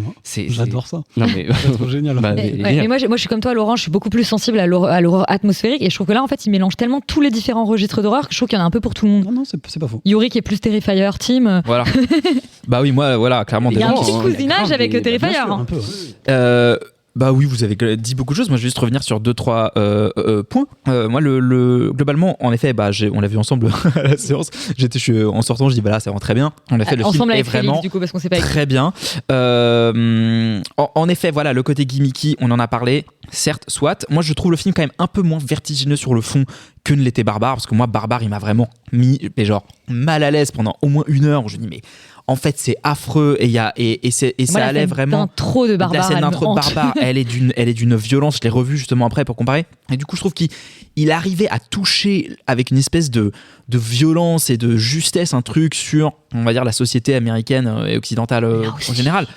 Là aussi, et c'est là où je veux en venir, parce que j'ai lu et j'ai entendu beaucoup de bêtises dites sur ce film. Et en fait, beaucoup de gens lui reprochent de soit être pas assez politique, soit d'être politique maladroitement, soit de se positionner, etc., alors qu'en fait, au contraire, le film a quand même au cœur de son dispositif un truc qui est hyper contemporain, hyper actuel, qui est que les parents ne comprennent plus ce que les enfants regardent sur Internet. Enfin, globalement, c'est ça. C'est-à-dire qu'en fait, il y a des enfants qui disparaissent du jour au lendemain. On ne sait pas ce qu'ils ont, on sait pas ce qu'ils ont fait. Ils sont très jeunes, ils sont très jeunes. 8 ans. Hein. Personne, tout le monde se regarde en mode genre c'est de ta faute. Il y en a un qui pense que c'est les antennes 5G. Mais tu vois, il y a quand même un truc qui est absolument flippant et ce sentiment que je trouve au contraire hyper juste et hyper contemporain. C'est que tu ne sais pas ce que tes enfants regardent, tu ne sais pas ce qu'ils ont dans la tête. Est-ce que tu fais de la jeunesse au sens large? Est-ce que tu fais de la jeunesse Est-ce que tu fais de la jeunesse au sens large et dans une parce que notamment sur la figure de spoiler, vous pouvez sauter si vous voulez, mais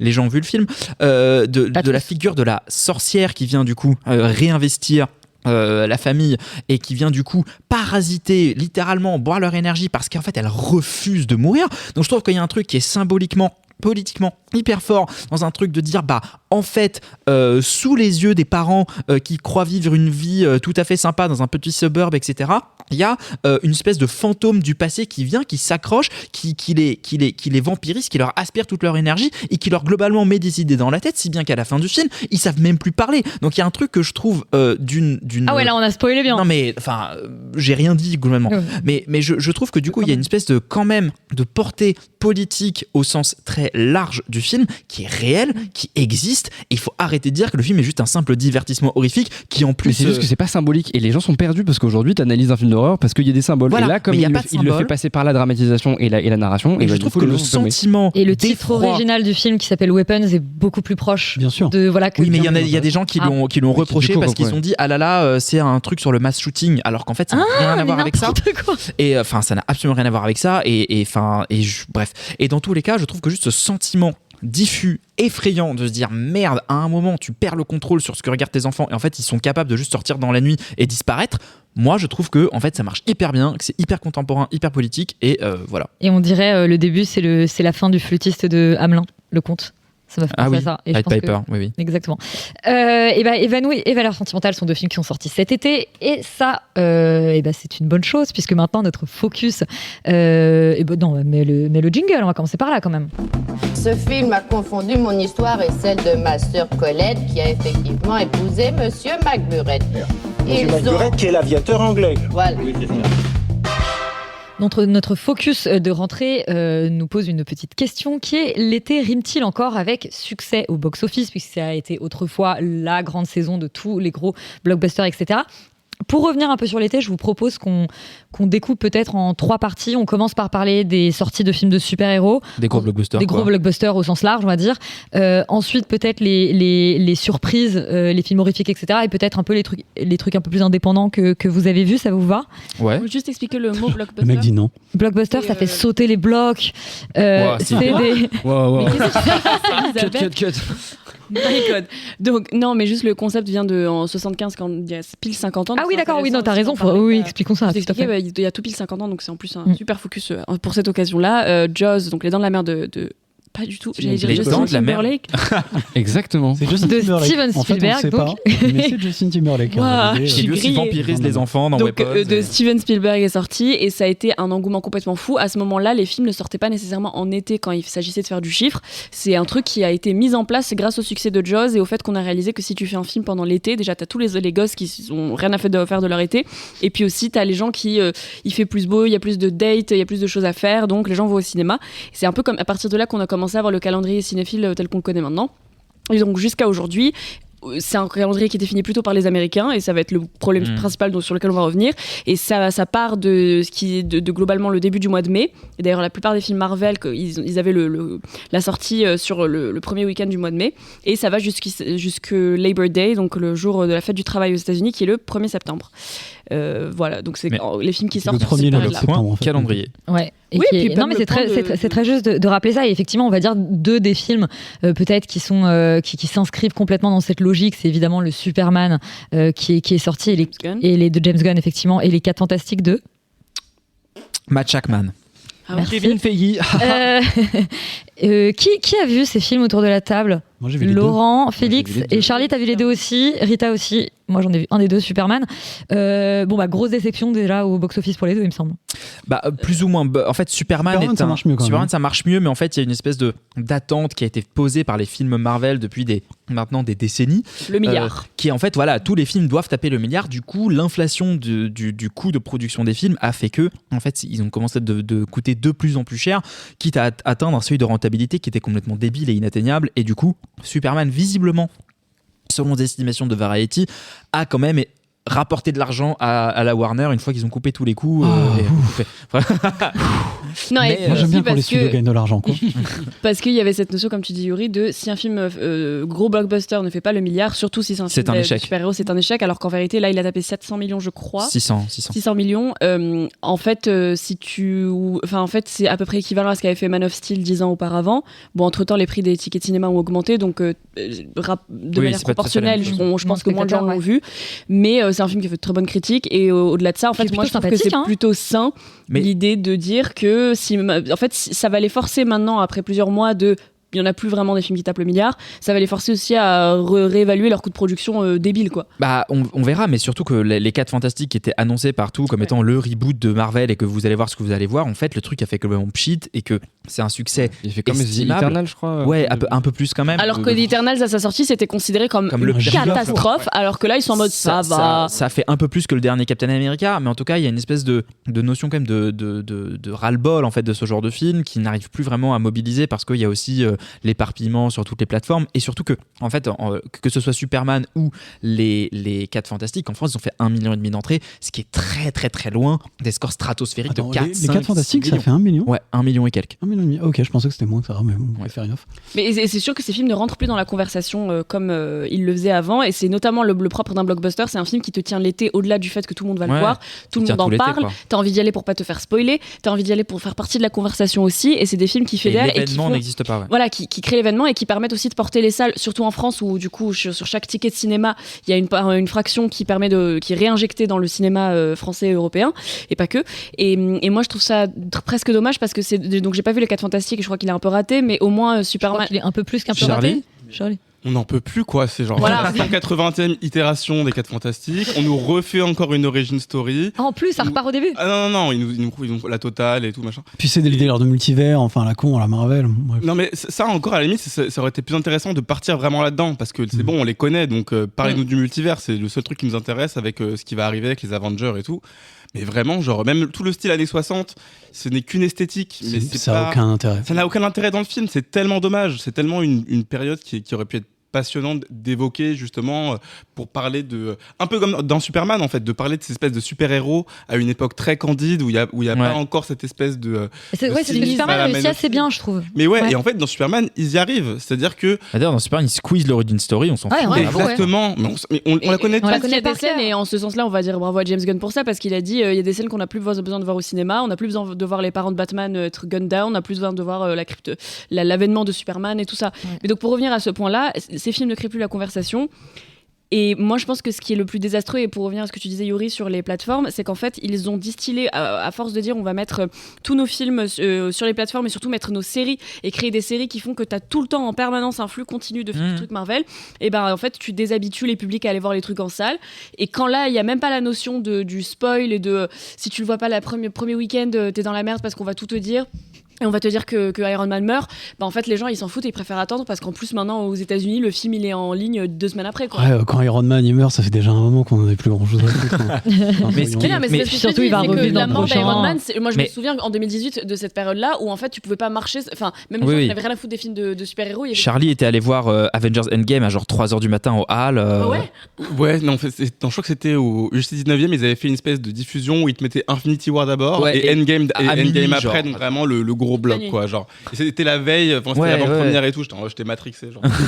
Mais moi je me souviens revenu de cette époque d'être dans ce truc là. Bah ouais, mais bon, juste on est. Ça s'est perdu beaucoup de toute façon le MCU depuis. Mais ça raconte quand même une notion quand même de crise des studios hollywoodiens de ne plus arriver à proposer un divertissement qui soit populaire et universel. Bah en tout cas avec les films qui sont sortis cet été, il y a quand même moi ce que je trouve c'est que James Gunn il tente ça.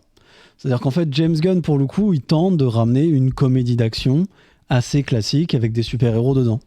Il avait déjà un peu, entre guillemets, sauvé un petit moment, je trouve, Marvel. Marvel avec les Guardians of the Galaxy. C'est honnêtement parmi les meilleurs Marvel, en tout cas le 1. Pour moi, c'est un des meilleurs Marvel. La réalité, c'est que je trouve que Superman reste un bon film parce que c'est celui qui oublie pas qu'il faut faire de la comédie d'action pour les gens. Enfin, tu vois que c'est presque le nouveau Jackie Chan. Enfin, tu vois, genre il y a un truc un peu, et c'est pour ça que c'est un film assez intéressant. Après, assez intéressant, assez amusant. Derrière les 4 Fantastiques, clairement, genre. C'est être au service d'un truc plus grand, d'une espèce de comment dire, toujours de la franchise, toujours du machin. Et honnêtement, du coup, le film n'a aucun intérêt. C'est-à-dire qu'on en a rien à foutre. Et on vous renvoie vers notre focus sur James Marvel. Disait, en fait, c'est que pour lui, pour le DCU, il préfère faire des films avec une histoire forte, individuelle, qui sont un petit peu interconnectés, plutôt que de faire un univers qui ne repose que sur cette interconnexion, en fait. Et je pense qu'il a assez raison. Dans les films américains qui sont sortis, qui ont été, dont on va parler, il y a Pris au piège d'Aronofsky. Y a-t-il un flic pour sauver le monde ? Absolument.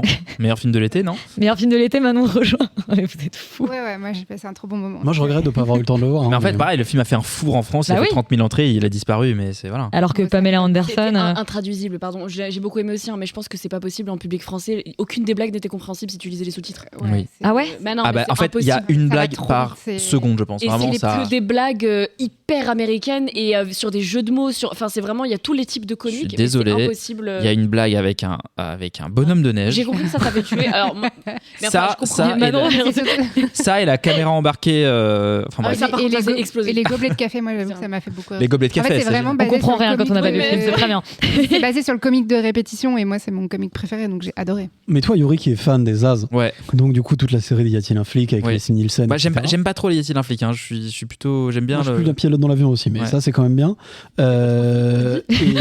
Et du coup, est-ce que tu penses que c'est un digne héritier en fait de ces trucs-là ? En fait, il est assez malin pour ne pas essayer de faire la même chose, mais d'en garder l'esprit. C'est-à-dire en fait, il fait vraiment le même genre de vanne tout en allant en fait, il va quand même assez loin. Parce que Seth MacFarlane, en fait, qu'est-ce qu'on pense de sa filiation avec les As, tu vois? C'est ça un peu le Mais truc. c'est pas Seth MacFarlane, c'est Akiva Schaffer. C'est pas. C'est Seth MacFarlane qui produit, Akiva Schaffer qui réalise. Exactement, ouais. D'accord. Moi, je crois que c'était lui. Ok, pardon. Bref, dans tous les cas, il y a Liam Neeson. En fait, il est très malin dans la manière de se positionner par rapport au fait de faire une suite et un reboot et machin. D'ailleurs, il s'en moque pas mal. Et en fait, ils essayent quand même de se dire à quoi ça ressemblerait un film des As aujourd'hui, parce que l'humour des As aujourd'hui, il est quand même un peu daté. C'est un peu dur à regarder quand même C'est la chanteuse. Abraham Zucker. Si Zaz avait fait des films, ce serait pas la même chose. Hein. Qui sont les réalisateurs la réalisateur des films d'origine. Non, mais c'est vrai que tu as raison de le préciser, parce que je pense qu'en fait très peu de gens savent qui sont les As, donc bien vu. Mais voilà, Manon est assez cliente aussi de cet humour absolument ouais, mais alors débile. pour le coup, les As, moi je connais pas du tout, mais un monde s'ouvre à toi. Mais moi, une carte blanche sur les As. Cliente de l'humour de Lonely Island, dont fait partie Akiva Schaffer. Et du coup, c'est un bon mix, j'imagine, de ces deux styles d'humour, quoi. Complètement. Yes. Je vous disais qu'il y avait aussi Pris au piège, donc le Aronofsky. Oui, alors Darren Aronofsky qu'on avait quitté sur un mélo absolument terriblement lénifiant qui s'appelait The Whale. Le plan final de The Whale me hante encore. Vous savez ce qu'il a fait cet été, Aronofsky? Je savais pas. Il a produit une série avec Chris Hemsworth pour Disney+, où Chris Hemsworth va apprendre des choses extrêmes pour rendre son corps mieux. C'est une série documentaire hyper prom dog pour National Geographic sur Disney+. Et j'ai vu produit par Darren Aronofsky, mais le truc, on dirait, c'est sous Taz, quoi. C'est Chris Hemsworth il a des problèmes d'argent. Qui gravit des montagnes et qui dit qu'il a besoin de booster son cerveau. C'est dingue. Waouh, ok, merci pour cette information. C'est sûr qu'il a besoin de booster son cerveau, ça. Mais en tous les cas, Darren Aronofsky qui du coup revient avec une comédie d'action à la Guy Ritchie. Bah oui, c'est très étonnant. C'est le meilleur film de Guy Ritchie depuis, je pense, 25 ans. Et non, c'est assez réjouissant, c'est hyper con. En fait, moi, j'étais assez surpris. Moi, je suis pas très client du cinéma d'Aronofsky en général, que je trouve toujours, il se prend toujours pour plus intelligent qu'il ne l'est. Et on va rappeler que c'est notamment le réalisateur de Black Swan. Requiem for a Dream, Noah, Fontaine, enfin tous ces films-là. Et là, en fait, c'est un film vraiment teuteux. Et du coup, c'est assez réjouissant de le voir. Entre y a-t-il un flic et ça, toi, t'as passé un été très agressif. En tout cas, c'est ce que moi, c'était un film d'été tel que j'aime les voir. C'est-à-dire que c'est hyper marrant, c'est rythmé, ça va vite, c'est bien joué, c'est assez bien mis en scène. Voilà. On parle du film avec Austin Butler. Ouais, avec Austin Butler, ouais. Mais enfin, c'est drôle. Ouais, c'est hyper drôle. En fait, c'est genre vraiment. Le concept, c'est que Austin Butler, il est genre barman dans le New York des années 90. Son voisin, c'est Matt Smith, qui est genre un punk iroquois qui est genre dealer de drogue, machin. Et il lui dit, écoute, il mec. son rôle dans Lost River, le film de Gosling. Et il lui dit, genre, écoute, mec, je pars en week-end, tu veux pas garder mon chat? Le mec garde son chat, sauf qu'à partir du moment où il garde son chat, il y a des mafieux russes qui débarquent chez son voisin, et là évidemment tout s'enchaîne, et puis à la fin il y a des mafieux partout, il se fait courser, enfin bref, c'est assez plaisant comme film, c'est assez rigolo, voilà, vraiment comme dans le style Le Snatch. Après voilà, c'est assez, je sais pas si c'est un grand film, d'ailleurs le film fait un four aussi, donc on est sur un été qui va mal, mais c'est plutôt, je sais pas, c'était un exercice de style réjouissant en tout cas. Je pense que ça pourrait être intéressant avant de parler peut-être de l'horreur, de parler de quelques films français. Il y a notamment eu la sortie de Alpha, parce que je pensais on parlait des fours. Donc Alpha qu'on avait vu à Cannes. Alpha qui est le 3e long métrage de Julia Ducournau, qui donc avait eu la Palme d'Or pour Titane avant. Qui là, voilà, on se dit que le fait que ça sorte l'été, c'est probablement au contraire un peu un sacrifice. C'est-à-dire que clairement ils savent que le film va pas marcher. Et ça raconte quelque chose aussi de se dire qu'aujourd'hui, quand tu veux un peu sacrifier un film, tu le sors comme ça au milieu de l'été. Le film, on en a déjà dit beaucoup de mal. Je pense qu'il se pète suffisamment la gueule comme ça pour pas qu'on ait besoin de revenir dessus, mais voilà, je trouve ça intéressant de me dire que c'était quand même une des sorties et qu'il n'y a pas eu non plus de grosses sorties françaises comme il y avait eu l'année dernière, avec notamment Monte Cristo et un petit truc en plus, et il y en avait un 3e je crois. L'Amour ouf, c'était un peu plus tard. Bon, en tout cas, il y avait eu à ce moment-là des grosses sorties françaises qui avaient vraiment très bien marché en salle. Il n'y a pas eu ça. Il n'y a pas eu de locomotive. Il n'y a pas eu de locomotive. Sachant qu'un petit truc en plus, c'était quand même sorti avant l'été, mais ça a tellement cartonné que ça a continué pendant. Le film qui a le plus marché cet été, le film français qui a le plus marché, c'est Il n'y a pas de réseau avec Gérard Jugnot. Alors c'est un peu moins le cas, je crois, en France qu'aux États-Unis, mais il y a eu côté horreur plutôt des films qui ont marché. Alors les trois dont évidemment on a parlé d'Évanouis, il y a eu Together et il y a Substitution en français, dont le titre original c'est Bring Her Back. Félix, toi t'as vu les trois? Et comment ils ont performé ces films et qu'est-ce qu'on peut dire effectivement du fait que peut-être ils ont bien marché. L'horreur prend le relais des. Ils ont bien marché aux États-Unis. En fait, l'horreur depuis le début, c'est quand même un genre qui coûte pas cher à faire. Donc du coup, tu peux beaucoup plus laisser les clés à des gens pour expérimenter des concepts, ce qui fait que tu peux avoir des films qui sont originaux et qui cochent en fait un peu toutes les cases de. Tu vas les voir en bande, entre potes, quand t'es ado. Il faut les voir assez rapidement parce que t'as pas envie de te faire spoiler. Enfin, je veux dire, il y a toute la bande. Frisson on va avoir un truc qu'on n'a jamais vu. Et d'ailleurs, Conjuring, le dernier Conjuring, a explosé tous les scores. Aussi, bien sûr. Toute la campagne promotionnelle de Weapons était basée sur allez-y vite, de Evan Lee. Allez-y vite parce que vous allez vous faire spoiler. Enfin, je veux dire, en fait, aujourd'hui, je pense que les héritiers quelque part des blockbusters d'antan, et d'ailleurs en vrai, Jaws, c'est un peu un film d'horreur, mine de rien. Les Dents de la Mer. Je fais de la l'audio description. C'est les films d'horreur. Et alors, qu'est-ce que ça vaut ? Moi, j'avoue que j'ai adoré Evan, vous avez compris. Bring Her Back, donc Substitution, c'est pas mal. C'est le deuxième film du coup des frères Philippou qui avaient fait La Main, qui était déjà un gros succès sale. Que t'avais moins aimé ? Que j'avais un peu moins aimé parce que je trouvais ça un peu putassier. Là, ils ont un délire un peu plus spé. Je trouve qu'ils creusent un peu leur veine de cinéma hardcore, très noir. Vraiment, ça va pas. C'est glauque. Enfin, il y a vraiment quelque chose d'un peu hardcore. Et très viscéral. Qui est assez viscéral pour le coup. Et encore une fois, ouais, vraiment, c'est glauque, c'est moite. Enfin, bon, bref, je vais arrêter avec les adjectifs. Mais donc du coup, en fait, je trouve que c'est intéressant parce qu'ils ont une vraie, ils ont une approche à eux en fait. Et donc c'est ça que je trouve vraiment cool. Contrairement à Together, qui est réalisé par Michael Shanks, je crois, qui est je sais pas, un peu un illustre inconnu. Non, je crois pas, mais je sais pas qui c'est trop. Michael Shanks, c'est notamment un mec qui joue un des rôles principaux dans la série Stargate SG1. Qui joue le docteur Daniel Jackson. Ouais. Il s'appelle comme ça. Mais est-ce que c'est le Moi, même? je croyais qu'on allait parler tennis. Mais oui, je pensais que c'était le même, mais en fait non. Il est jeune, hipster, il est à Sundance, donc c'est pas lui. Et pour le coup, Together, moi je trouve vraiment un film catastrophique qui c'est tout le poncif de l'elevated horror actuel où on va faire que du symbolique et de la métaphore à la con. On essaie de te raconter un espèce de sujet social sur un couple qui fusionne, machin. Mais en fait, il y a aucune volonté vraiment de faire de l'horreur, de réinventer en fait un tout petit peu une forme d'imagerie. Surtout, c'est du pillage parce qu'on va venir voler vraiment littéralement à tous les grands classiques. Genre le début, c'est The Thing. Ensuite, t'as un peu de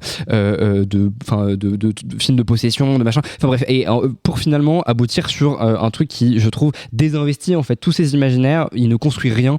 C'est vraiment juste de l'étalage pour de l'étalage.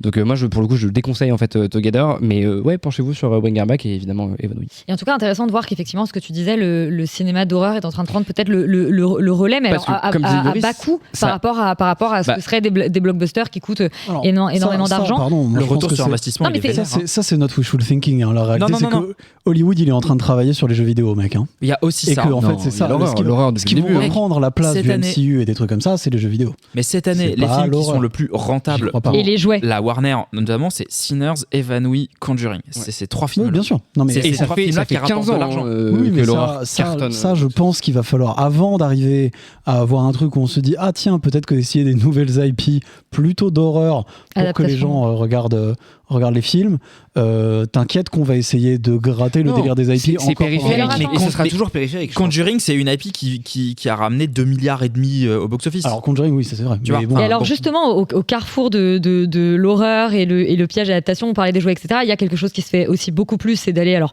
j'allais dire adapter des mangas, etc. Là, il se trouve que c'est coréen. Il y a eu K-pop Demon Hunter sur Netflix qui pour le coup a été un des vrais cartons de l'été puisque c'est le film le plus vu sur Netflix à ce jour. Le film globalement, il y a même plus besoin de le pitcher, je pense, mais c'est des stars de K-pop qui en fait se battent contre des démons.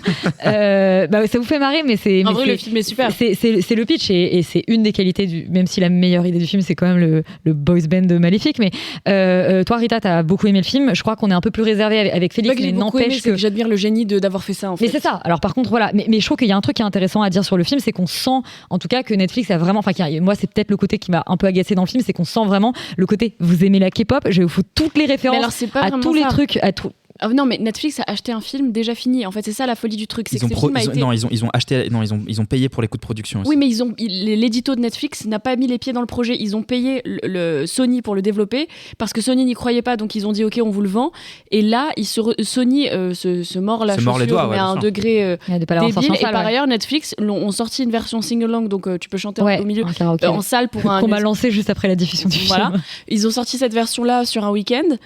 le film a été le plus highest grossing du week-end en question. Oui, ils ont ramassé 20-25 millions de dollars. Juste sur ce week-end, qui est le prix qu'ils ont payé juste pour acheter les droits à Sony. Enfin, c'est vraiment, le truc est absurde, et malgré ça, ils refusent toujours de revoir leur stratégie de salle, alors même que le film est devenu un événement, aussi parce qu'il y a eu ces pré-projections, et que, enfin, tout porte à croire que si tu fais des films en salle, ils ont une vie ensuite plus longue. Mais ce qui est trop bizarre, c'est qu'en fait, c'est que ça a été un effet plateforme, un phénomène plateforme qui s'est transformé en effet. On veut le voir en vrai, être ensemble. On veut en voir en vrai, qui ensuite a réalimenté les vues sur plateforme. Donc c'est une espèce de, mais ça, c'est logique, de nouvelle boucle qui est très étonnante. Les exploitants de salles le disent, et c'est pas que parce qu'ils veulent se faire de la thune. Tu sors un film en salle et tu crées l'exclusivité qui fait que les gens doivent sortir de chez eux, et ben ça crée l'événement parce que les gens sont obligés de se parler, et parce qu'après ils disent je suis allé au cinéma, j'ai fait ça, et puis après tu sors le film quelques mois plus tard en streaming.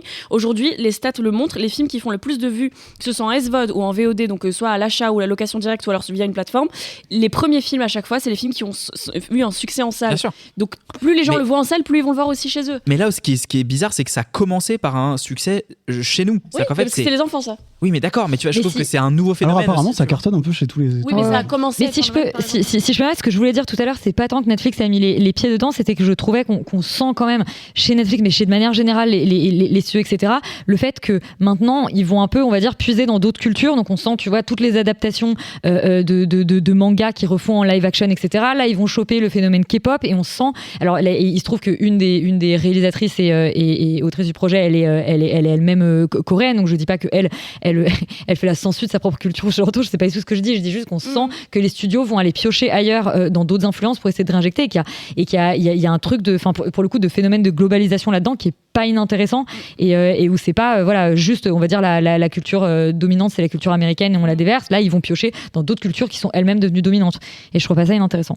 Et peut-être pour terminer, mais très très rapidement, ce petit tour de l'été, il y a quelques films beaucoup plus indés que vous avez vus. J'aimerais bien juste qu'on parle 2 secondes de Sorry Baby et de L'épreuve du feu côté français. Sorry Baby, je crois que c'est toi, Yuri, qui a bien aimé. Toi, t'étais un peu déçu, Rita. Oui, moi je trouve que c'est une des belles découvertes de l'été aussi, qui vraiment est arrivée un peu sans prévenir. C'est un film qui a été présenté à la quinzaine cette année, et qui raconte globalement l'histoire d'une femme ayant été victime d'un viol par son prof dans une université aux États-Unis, et comment globalement elle va sur les années qui suivent vivre avec ça. Et c'est traité sur un truc que moi je trouvais très étonnant et assez curieux, qui au début m'a pas mal dérouté, et puis en fait je me suis quand même laissé prendre par le film, et j'étais très très très ému à la fin. Donc voilà, vraiment, si vous avez l'occasion de le voir même plus tard, c'est un superbe film, je trouve, très doux, qui vraiment qui te prend sans crier gare, vraiment par les émotions, donc c'est vraiment bien. Et toi, Manon, d'accord, je trouve qu'il se déploie. Moi, au début, j'ai eu un peu peur. Enfin, il a vraiment une esthétique très film artificielle, indé, très machin, américain, plus, puis avec une, je sais pas, l'amitié entre les deux, elle est un peu trop. Il y a un truc un peu trop fabriqué, de cette ambiance automne, machin. Enfin, je trouvais que j'avais un peu peur du film au début, et je trouve qu'il se déploie vraiment, et ça va vraiment de belles surprises en belles surprises, et il a vraiment une façon aussi de traiter. Cette agression qui est assez fine et bien pensée. Puis j'ai beaucoup aimé ce personnage féminin et l'interprétation. Enfin, la réalisatrice est également l'actrice principale. Et elle a un côté assez maladroit. Et enfin, je trouve que c'est un beau personnage. Et j'ai assez la scène finale, et j'ai trouvé très belle aussi, avec un tête-à-tête avec un bébé, très mignon. Et tu as aussi vu L'épreuve du feu, qui est un premier long métrage de Aurélien Père, avec qui j'étais en classe d'ailleurs, mais on ne se connaît pas plus que ça. Bravo à lui. D'avoir été en classe avec Elisabeth. Bah oui, attends, je pense que c'est le fait marquant de sa carrière. Et deuxièmement, d'avoir fait aussi ce film. Moi, j'ai trouvé que c'était vraiment un excellent premier film. J'avais un peu peur que ce soit encore... j'ai l'impression que c'est une grosse tendance, les films qui essaient de réhabiliter un peu la figure de la cagole. Enfin, il y avait eu Diamant brut et tout, que j'avais trouvé genre vraiment complètement inconsistant. Mais celui-là, il est vraiment... Enfin, c'est surtout un teen movie assez dramatique. Enfin, c'est très, très dur, le discours sur l'adolescence et la lâcheté masculine, adolescente. C'est vraiment très sombre, et en même temps, ça se passe sur je ne sais quelle île, peut-être l'île de Ré, ou je sais plus... dans des belles maisons, des beaux cabanons et tout. Le personnage donc féminin principal et donc cette, je me rappelle plus le nom de l'actrice, qui est excellente. Son personnage est tellement beau. Suzanne Jonet ? Non. Ah non. Elle est dedans, mais elle joue, elle par contre, un espèce de cliché de l'étudiante aux Beaux-Arts parisienne, je trouve un peu cliché. Mais, Elle s'appelle Anja Verderosa. Qui joue la copine un peu cagole et qui ne fit pas du tout dans cet univers-là. Et c'est une excellente actrice, son personnage est très très beau, très nuancé. Et voilà, et en fond, ça raconte plein de choses assez dures sur l'adolescence avec une fin vraiment très très triste.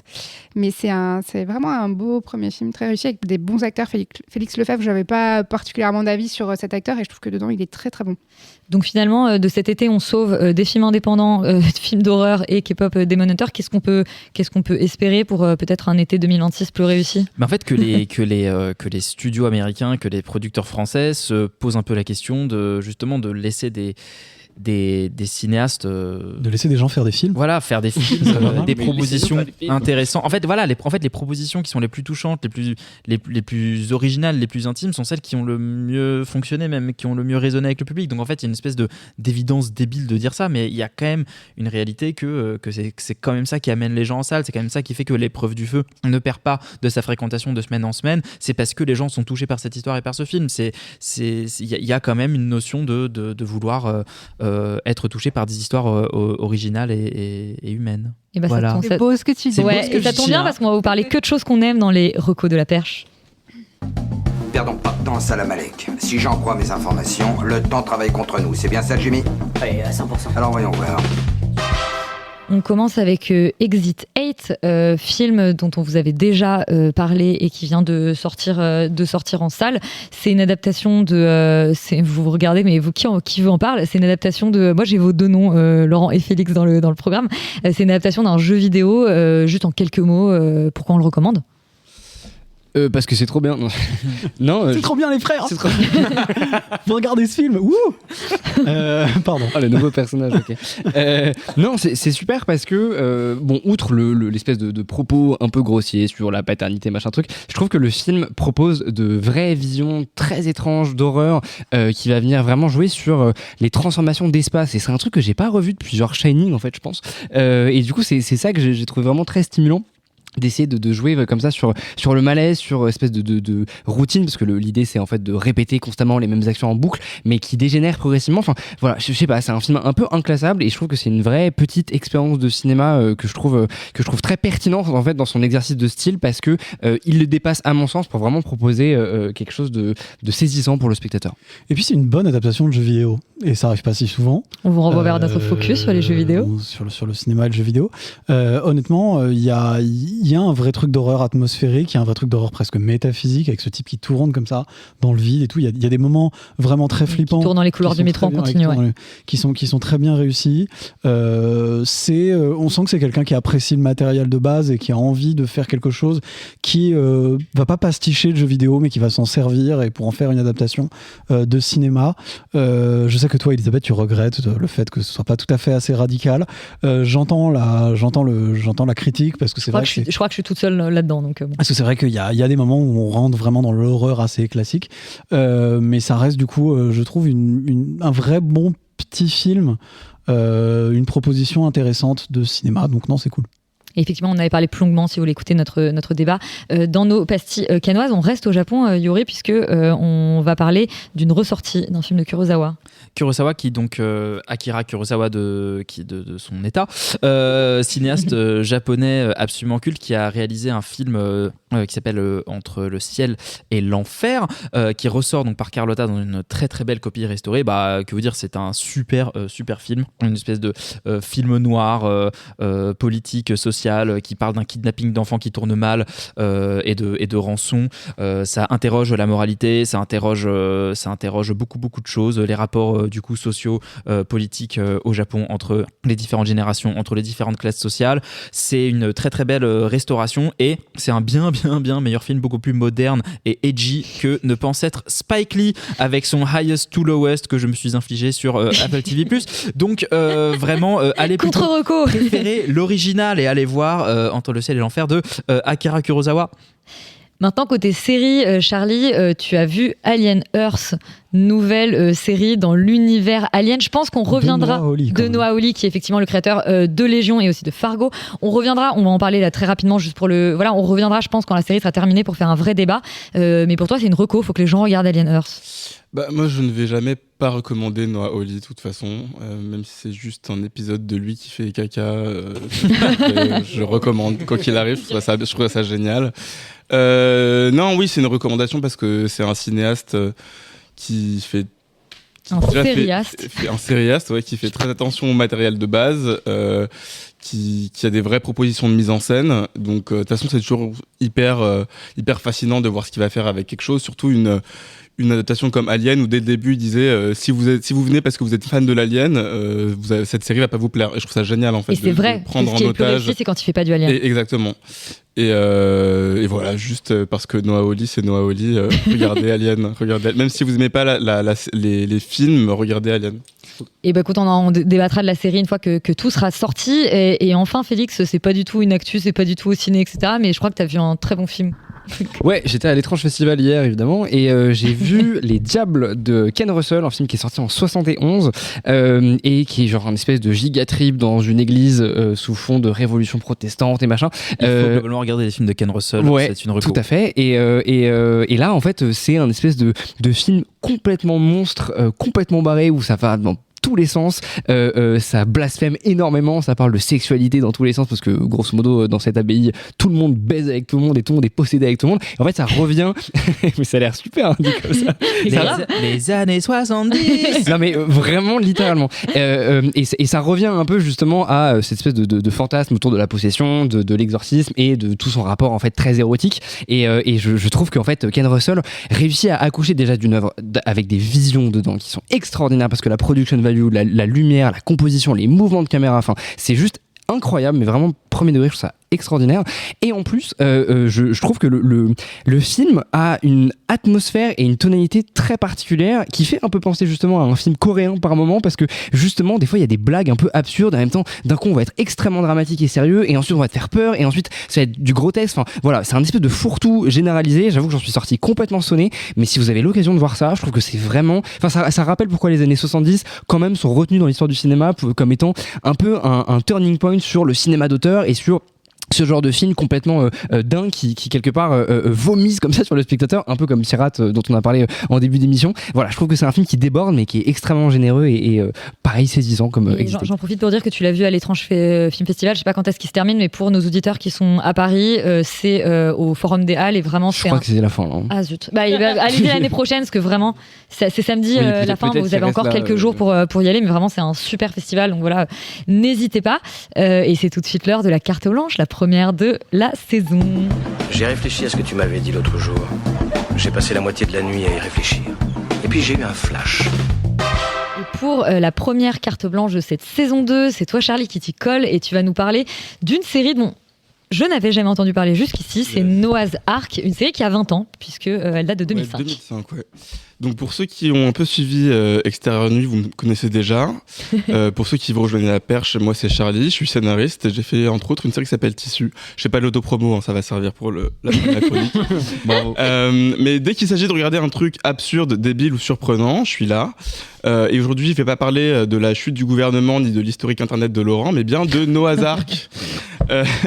Pour vous résumer cette série dont personne n'a jamais entendu parler puisqu'elle n'a pas été diffusée en France, il faut imaginer un crossover entre Desperate Housewives et Sex and the City, sauf qu'on remplace les femmes blanches par des hommes noirs et gays. Et oui, ça est aussi incroyable que ça en a l'air.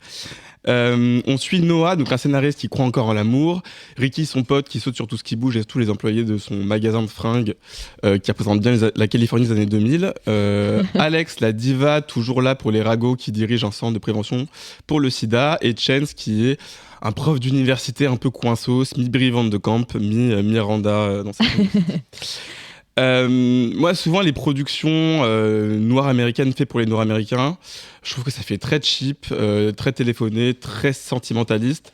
Et perso, c'est vraiment pas mon truc. C'est tout ce qui est un peu téléfilm familial du M6 le dimanche corps. C'est trop mièvre. Et là, j'étais très surpris parce que ça n'est pas du tout ça. C'est beaucoup plus rock'n'roll que ça.